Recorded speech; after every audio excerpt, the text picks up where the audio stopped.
So let's see our next question. We have to show that of all the rectangles of given parameter, the square has the greatest area. So ये सवाल हमारे पास geometrical figures का सवाल है. तो देखिए सवाल में क्या चीज़ आपके पास गिवन है. हम लोग यहाँ पे कंसिडर कर रहे हैं रेक्टेंगल्स को जिनका पैरामीटर आपके पास गिवन है, यानी कि वो आपके पास है एक कांस्टेंट. एंड देन आपको ये प्रूफ करना है कि उन रेक्टेंगल्स का जो एरिया होगा वो हमारे पास मैक्सिमम कब होगा, जब वो रेक्टेंगल हमारे पास प्रूव हो जाए कि वो एक स्क्वायर था. देखिए क्या बोल रहा है सवाल. आपके पास रेक्टेंगल्स गिवन है, लेट सपोज जिनकी डायमेंशंस आपके पास है, लेंथ है आपके पास x और ब्रेड्थ है इसके पास y, और इन रेक्टेंगल्स की आपके पास पैरामीटर गिवन है. गिवन का मतलब ये एक कांस्टेंट है आपके पास.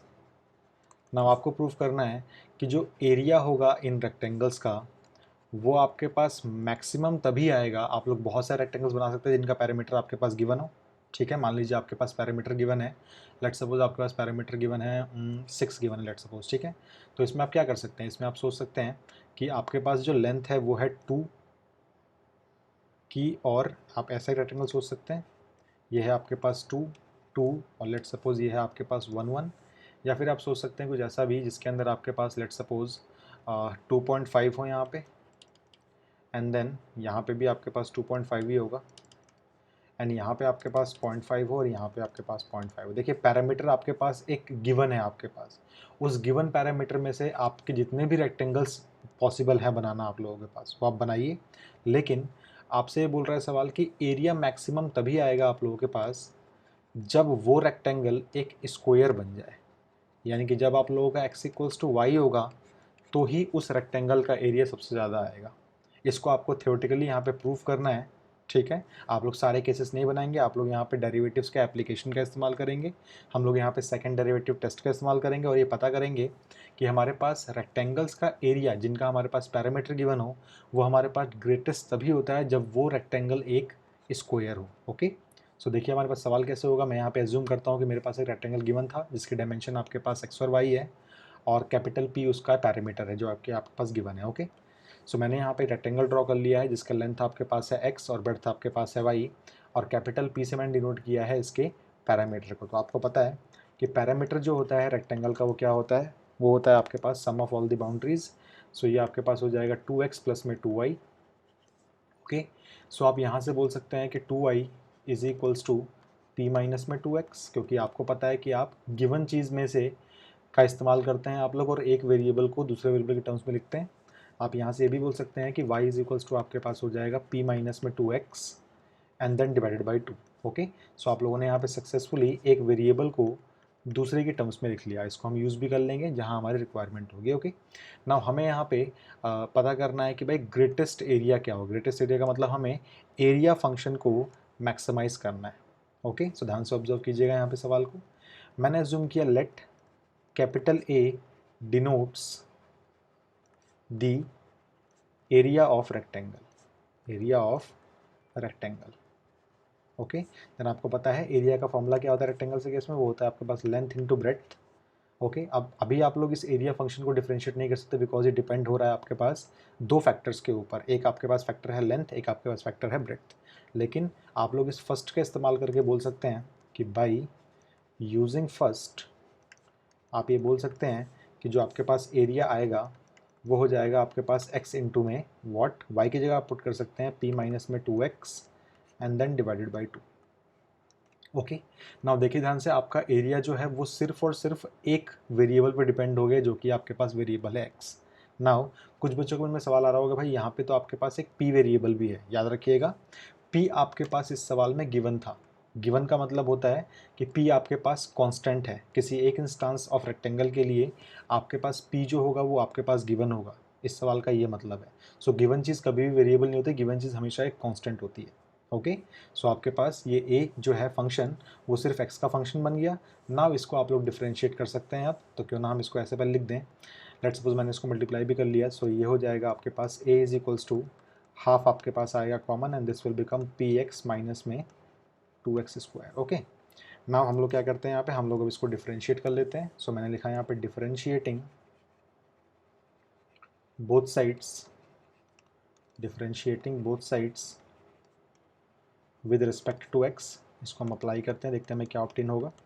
So this will become dA/dx equals half आपके पास रहेगा एज इट इज़, और px का हो जाएगा p डिफ्रेंशिएशन और 2x² का हो जाएगा 4x डिफ्रेंशिएशन। ओके, सो आप लोगों ने dA/dx निकाल लिया, इसको हम मान लेंगे सेकंड, बिकॉज मुझे पता है बाद में सेकंड डेरिवेटिव टेस्ट मुझे लगाना पड़ेगा, तो इसको डिफ्रेंशिएट करना पड़ेगा। नाउ क्रिटिकल पॉइंट्स के लिए आप क्या करेंगे, आप बोलेंगे फॉर क्रिटिकल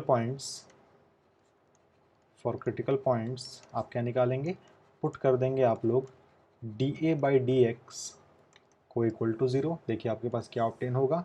सो ये हो जाएगा आपके पास half times of p minus में 4x equals to 0। This implies that half तो कभी इक्वल टू 0 होगा नहीं, ये हो जाएगा p माइनस में 4x equal to 0। So this implies that 4x equals to p, और हम बोल सकते हैं कि x इक्वल्स टू आपके पास कितना आएगा, x इक्वल्स टू आपके पास आ रहा है यहाँ पे p/4। ओके, सो आप लोगों ने सक्सेसफुली लेंथ तो निकाल ली है गिवन चीज़ के टर्म्स में। देखिएगा एक चीज़, p आपके पास कांस्टेंट था, तो p/4 को आप लोग इजीली निकाल सकते हैं अगर आपके पास पैरामीटर कोई वैल्यू गिवन होगी तो। ओके, नाउ आपको ये प्रूफ करना है कि भाई जो हमारे पास x इक्वल्स टू p/4 आया है वो एक्चुअल में हमारे पास पॉइंट ऑफ मैक्सिमा है, तभी हमारा एरिया मैक्सिमम होगा। ओके, और ध्यान से ऑब्जर्व कीजिएगा, हम चेक करने वाले हैं कि भाई x इक्वल टू p/4 जो हमारा क्रिटिकल पॉइंट आया है वो क्या मैक्सिमा का पॉइंट है फिर मिनिमा का पॉइंट है। उसके लिए हम क्या करेंगे, उसके लिए हम लोग इस सेकंड इक्वेशन को अगेन डिफरेंशिएट कर देंगे। तो हम लिखेंगे यहाँ पे डिफरेंशिएटिंग dA/dx अगेन। ओके, सो देखिए आपके पास क्या ऑब्टेन होगा, ये आपके पास हो जाएगा d2A/dx²। आपको पता है हाफ तो एक कांस्टेंट है, बाहर ही रहेगा। p का हो जाएगा 0, माइनस में 4x का हो जाएगा ओनली 4। सो अल्टीमेटली आपके पास देखिए क्या ऑब्टेन हो रहा है, अल्टीमेटली आप बोल सकते हैं कि d2A/dx² जो आपके पास आ रहा है वो आ रहा है -2। ओके, ना आपको तो इस वैल्यू पे चाहिए, x की वैल्यू पे चाहिए, बट हालांकि आप देख सकते हैं d2A/dx² में कहीं पे भी आपके पास x नहीं आ रहा, तो आप कुछ भी पुट कर देंगे तो आपके पास नेगेटिव ही आएगा। फिर भी हम लोग फॉर्मेलिटी के लिए काम कर लेते हैं, d2A/dx² at x is equals to हम लोग p/4 निकालते हैं। तो आपको पता है x कुछ पुट करने के लिए आपके पास है नहीं, जो आपके पास आएगा -2, इसका मतलब ये लेस देन 0 है, तो आप बोल सकते हैं यहाँ पे hence by second derivative test आप बोल सकते हैं x is equals to p/4 is a point of what maxima, is a point of maxima. और अगर ये x equal to p/4 point of maxima है तो क्यों ना हम लोग y की वैल्यू भी निकाल लें यहाँ से। अब देखिएगा हम यहाँ करने वाले हैं put x is equals to p/4, यानी कि देखिए यहाँ से आपको मिल चुका है कि एरिया मैक्सिमम तभी होगा जब x इक्वल टू p/4 होगा। हालांकि आपको प्रूफ करना था कि एरिया मैक्सिमम तब होगा जब वो एक स्क्वायर होगा, स्क्वायर के लिए आपको प्रूफ करना पड़ेगा x इक्वल टू y है। तो हमने पुट किया x equal to p/4 in first equation, देखते हैं हमें क्या मिलता है। So y is equals to आपको मिल जाएगा p माइनस में 2 इंटू एक्स था आपके पास और डिवाइडेड बाई आपके पास था 2। So we can say y equals to हो जाएगा p माइनस में 2 इंटू एक्स की वैल्यू है आपके पास p/4 and then divided by आपके पास है यहाँ पे 2, ये कट के हो जाएगा half, and then we can say y equals to p में से p/2 जा रहा है तो आपके पास p/2 बचेगा। ओके, कैपिटल P था आपके पास, तो आप नोटेशंस को मत भूलिएगा, और डिवाइड बाई आपके पास ऑलरेडी 2 था यहाँ पे। ओके, यहाँ पे 2 लिखा है मैंने। सो दिस इम्प्लाइज दैट आपके पास देखिए क्या ऑब्टेन होगा, यहाँ से आप बोल सकते हैं यहाँ से साफ साफ कि y इक्वल्स टू भी आपके पास कितना आएगा, यहाँ से p/4 आएगा। अब देखिए x इक्वल्स टू भी p/4 आया आपके पास और y इक्वल्स टू भी आपके पास p/4 आया, तो हम बोल सकते हैं क्या कि हेंस जो आपका a था जिसको आपने मैक्सिमाइज या मिनिमाइज किया, जिस फंक्शन को आप लोग ऑब्जर्व कर रहे थे, hence area a is maximum when x is equals to p/4 and y equals to p/4। अब देखिए दोनों की वैल्यू सेम टू सेम है, it means this implies that x is equals to y। और आपको पता है x और y क्या थे, लेंथ और ब्रेड्थ थे। जब लेंथ इक्वल टू ब्रेड्थ हो जाएगा तो क्या हो जाएगा आपके पास, वो बन जाएगा आपके पास एक स्क्वायर। तो हम बोल सकते हैं hence of all the rectangles, आप पूरे सवाल को लिख देंगे दोबारा, of all the rectangles of all the rectangles, the square has the greatest area. Greatest area. तो जब कभी भी आप लोग मैक्सिमम में क्वेश्चंस को करेंगे तो आप लोग पहले ही ये अज्यूम कर लीजिएगा कि आपके पास क्या चीज़ एक्चुअल में आपको प्रूव करनी है। देखिए यहाँ पे मैंने लिखा था टू प्रूफ, जो आपको करना था वो मैंने पहले ही यहाँ पे आइडेंटिफाई कर लिया था और मैंने बाकी सारे प्रोसीजर्स को अप्लाई किया यहाँ पे, और मैं देखिए लास्ट में मैंने यहाँ पे इसको प्रूफ भी कर दिया। ये प्रूफ होते ही आपका प्रूव हो गया कि जो रेक्टेंगल आप ऑब्जर्व कर रहे थे वो मैक्सिमम एरिया का तभी हो पाएगा जब वो एक स्क्वायर होगा। ओके, सो ये इस क्वेश्चन का रिक्वायर्ड सॉल्यूशन है। इस टाइप के क्वेश्चन हमारे एग्जामिनेशन में बहुत बार पूछे जाते हैं। ओके।